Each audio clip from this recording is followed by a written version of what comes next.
কুল পাচ্ছিলাম না। তারপর চলে এসেছিলাম কফি খেতে। আর কফি আমি যেই বিয়েবাড়িতে আর যেখানেই খাই না কেন, মানে আমি ফু দিয়ে ঠান্ডা করে খেলেও আমার জিভ পুড়বেই। আর সেদিনকে তো আমার জিভ, ঠোঁট দুটোই পুড়ে গেছিল। আর এদিকে দেখো এত সুন্দর ডেকোরেশন দেখে আমি ভিডিও করতে গেছিলাম। এদিকে দেখি আমাকে লাল ভূতের মতো লাগছে লাইটিং এর মধ্যে। তো নিজেকে দেখে ভয় পেয়ে তাড়াতাড়ি সরে গেছিলাম। তারপর সরে যাওয়ার পর দেখলাম যে না, ঠিকঠাকই লাগছে। আর এটা হলো খাওয়া দাওয়ার জায়গা। এখানে ডেকোরেশনটা কিন্তু অনেক সুন্দর করেছিল। তো তারপর বর, আমি, সঞ্জুদা সবাই খেতে বসে পড়েছিলাম। আর এদিকে দেখো অনেকটা রাত হয়ে যাওয়ার কারণে বেশিরভাগ চেয়ারগুলো কিন্তু ফাঁকা ছিল। তো এখানে আমরা ওয়েট করছি খাবার দাবারের জন্য। আর এদিকে ওদের menu card, Aditya care reception ছিল।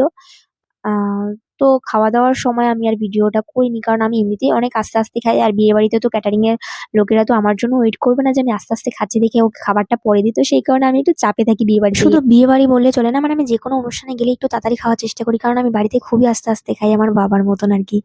তো যাই হোক, তারপর খাওয়া দাওয়া করে বেরিয়ে পড়েছিলাম। আর এই ভিডিওটা এই পর্যন্তই। ভালো লাগলে অবশ্যই লাইক করে দিও। টাটা।